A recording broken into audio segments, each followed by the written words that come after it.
Hi everyone. ಇವತ್ತು ನಿಮಗೆ ಈ ಮೂರು ಮೆಥಡ್ಗಳನ್ನು ಯೂಸ್ ಮಾಡಿಕೊಂಡು ಯಾವ ರೀತಿಯಾಗಿ ಟ್ರಾನ್ಸ್ಪೋರ್ಟೇಷನ್ ಕಾಸ್ಟನ್ನು ಫೈಂಡ್ ಔಟ್ ಮಾಡಬೇಕು ಎಂಬುದರ ಬಗ್ಗೆ ಹೇಳ್ಕೊಡ್ತೀನಿ. ಅದರಲ್ಲಿ ಮೊದಲನೇದ್ದು ನಾರ್ತ್ ವೆಸ್ಟ್ ಕಾರ್ನರ್ ರೂಲನ್ನು ಯೂಸ್ ಮಾಡಿಕೊಂಡು ಟ್ರಾನ್ಸ್ಪೋರ್ಟೇಷನ್ ಪ್ರಾಬ್ಲಮನ್ನು ಕಂಡುಹಿಡಿಯೋಣ.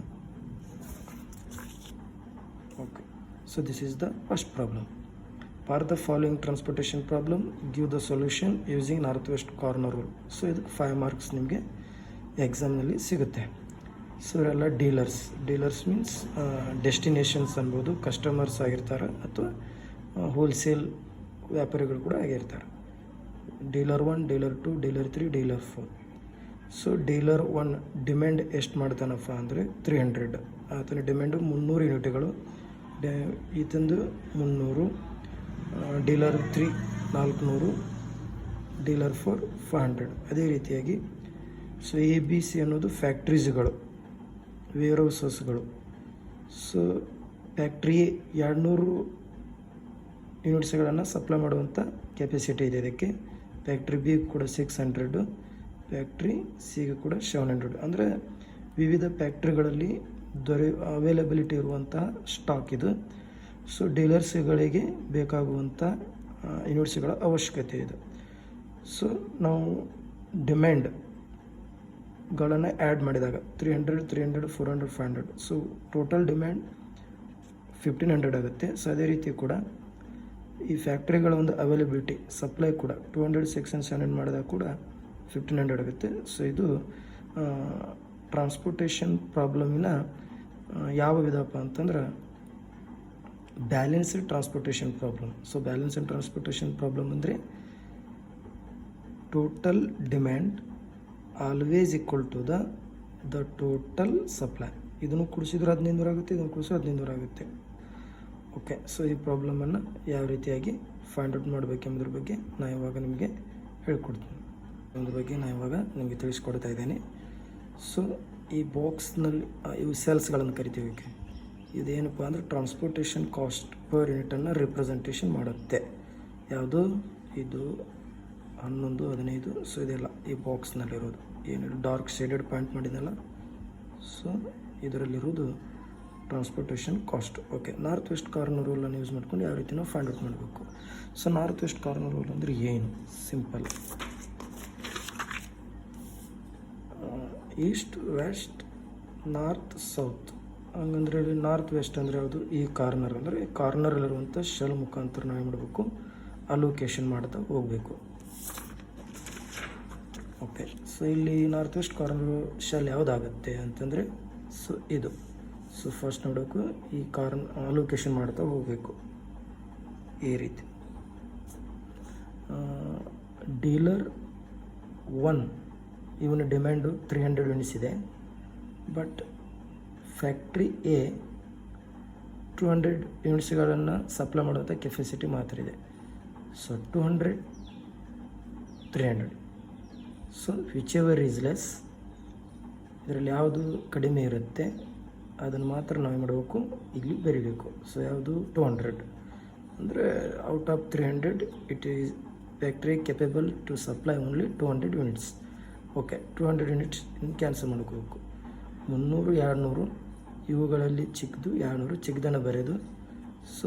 ಈ ಚಿಕ್ಕ ಅಮೌಂಟನ್ನು ಇದನ್ನು ಏನು ಮಾಡಬೇಕು? ಸ್ಟ್ರೈಕ್ ಔಟ್ ಮಾಡಬೇಕು. ಓಕೆ, ನೆಕ್ಸ್ಟ್ ಇಲ್ಲಿ 0 ಆಯ್ತು. ಇದು 0 ಆಯ್ತಪ್ಪ ಅಂತಂದ್ರೆ ಇದು ಏನಿದೆ ಇಲ್ಲ, ಇದು ರೋಸು. ಇದನ್ನೆಲ್ಲ ಏನು ಮಾಡಬೇಕಪ್ಪ ಅಂತಂದ್ರೆ ನಾವು ಕ್ಯಾನ್ಸಲ್ ಮಾಡಬೇಕು ಈ ರೀತಿ. ಇದು ಕ್ಲಿಯರ್ ಆಯ್ತು ಅಂದರೆ ಫ್ಯಾಕ್ಟ್ರಿ 200 ಯೂನಿಟ್ಗಳನ್ನು ಡೀಲರ್ ಅವನಿಗೆ ಸಂಪೂರ್ಣವಾಗಿ ಅಲೋಕೇಶನ್ ಮಾಡ್ತಂತ. ಇದು ಕ್ಲಿಯರ್ ಇದು. ಓಕೆ, ಇನ್ನುಳಿದಂಥ ಅಂದರೆ 300ನಲ್ಲಿ ಕೆಲವು 200 ಮಾತ್ರ ಸಪ್ಲೈ ಮಾಡ್ತಾನೆ. ಇನ್ನು ಡೀಲರ್ 1ಗೆ ಎಷ್ಟು ಯೂನಿಟ್ಗಳ ಅವಶ್ಯಕತೆ ಇದೆ ಅಂತಂದರೆ 300ರಲ್ಲಿ 200 ಲೆಸ್ ಮಾಡಿ. ನಮಗೆ 100 ಇದೆ. ಅಂದರೆ ಇನ್ನೂ ಡಿಮ್ಯಾಂಡ್ 100 ಇದೆ ಐತಂದು. ಇದನ್ನು ಕೂಡ ನಾವು ಮಾಡಬೇಕು, ಫುಲ್ಫಿಲ್ ಮಾಡಬೇಕು. ಯಾವ ಫ್ಯಾಕ್ಟ್ರಿಯಿಂದ? ಎ ಫ್ಯಾಕ್ಟ್ರಿ ಇವಾಗ ಸದ್ಯಕ್ಕೆ ಆಗಲ್ಲ, ಬಿ ಮತ್ತು ಸಿ ಫ್ಯಾಕ್ಟ್ರಿಗಳಿಂದ. ಓಕೆ, ಹಂಗಂದ್ರೆ ಉಳಿದ ಸೆಲ್ಗಳು ಯಾವ? ಇವಾಗ ಇವೆಲ್ಲ ಸ್ಟ್ರೈಕ್ಔಟ್ ಆಗ್ಯಾವ. Strike out 1, 2, 3, 4, 5, 6, 7, 8. North west corner rule ಯಾವುದಾಗುತ್ತಿಲ್ಲ. ನಾರ್ತ್ ವೆಸ್ಟ್ ಕಾರ್ನರ್ ಅಂದರೆ ಇದು, ಇಲ್ಲಿಂದ ಸ್ಟಾರ್ಟ್ ಮಾಡಬೇಕು. ಓಕೆ, ಈ ರೀತಿ. ಸೊ ಇದರ ಡಿಮ್ಯಾಂಡ್ ಇದ್ದದ್ದು 100. ಸೊ ಫ್ಯಾಕ್ಟ್ರಿ ನಂತರ ಕ್ಲೋಸ್ ಆಗೈತಿ ಅಂದರೆ ಫ್ಯಾಕ್ಟ್ರಿ ಬಿಗೆ ಹೋಗ್ಬೇಕು ಇವಾಗ. ಸೊ ಫ್ಯಾಕ್ಟ್ರಿ ಸಪ್ಲೈ ಮಾಡುವಂಥ ಕೆಪಬಿಲಿಟಿ 600 ಇದೆ. ಸೊ ಅದಕ್ಕೆ ಬೇಕಾಗಿದ್ದು 100, ವಿಚ್ ಎವರ್ ಇಸ್ ಲೆಸ್ 100, ಅದನ್ನು ಇಲ್ಲಿ ಬರೀಬೇಕು.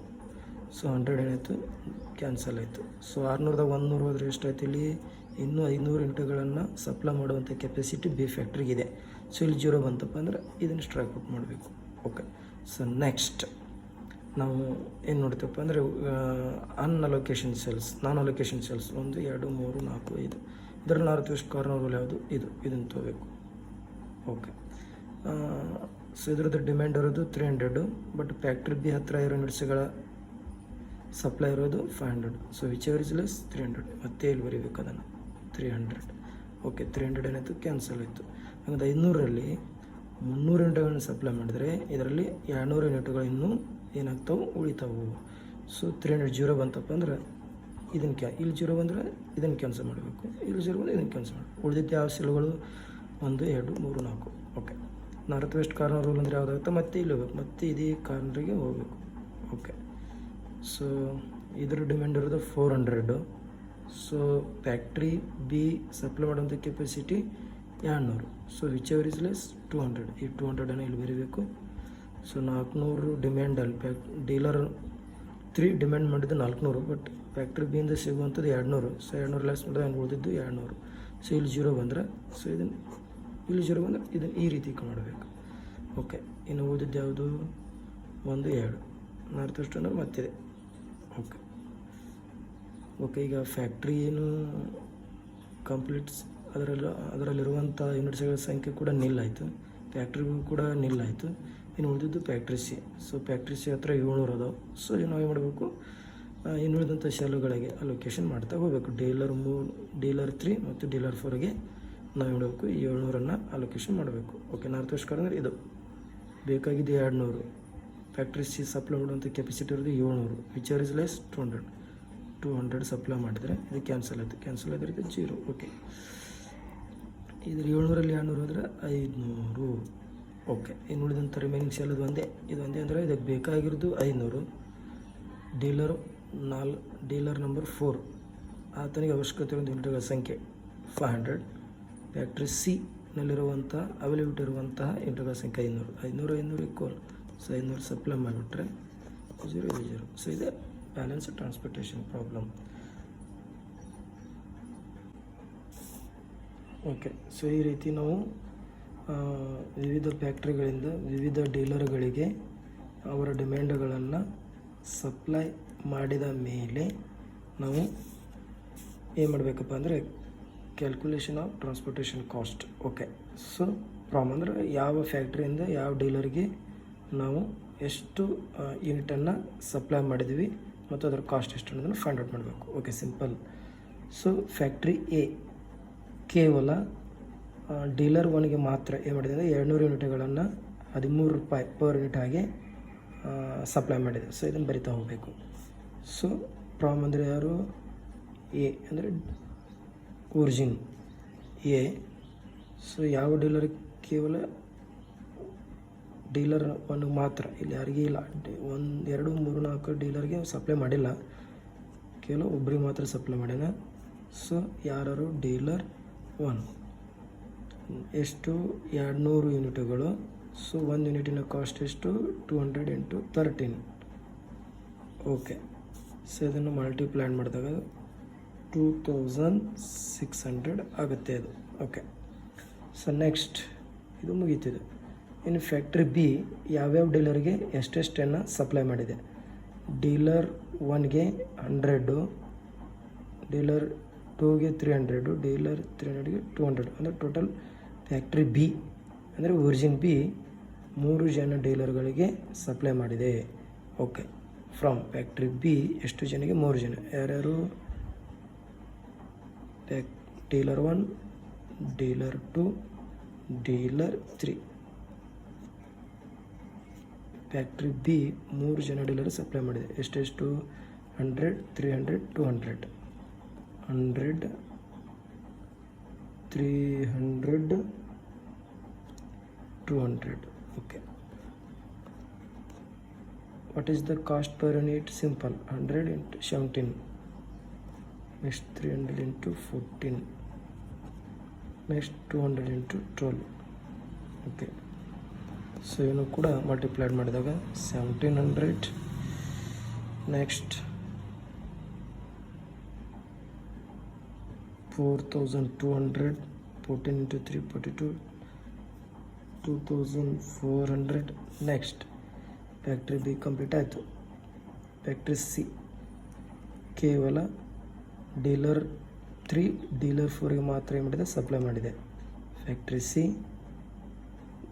Dealer 3 and 4, dealer 3 and 4. Okay, ಎಷ್ಟೆಷ್ಟು ಸಪ್ಲೈ ಮಾಡಿದೆ? 200 dealer 3, cost 15. Okay, dealer 4 factory C dealer 4 500, so cost 12. So ಇದನ್ನು ಕೂಡ ಮಲ್ಟಿಪ್ಲೈ ಮಾಡಬೇಕು. ಸೊ 3000 ಆಗುತ್ತೆ ಇದು. ಸೊ ಇದು 6000 ಆಗುತ್ತೆ.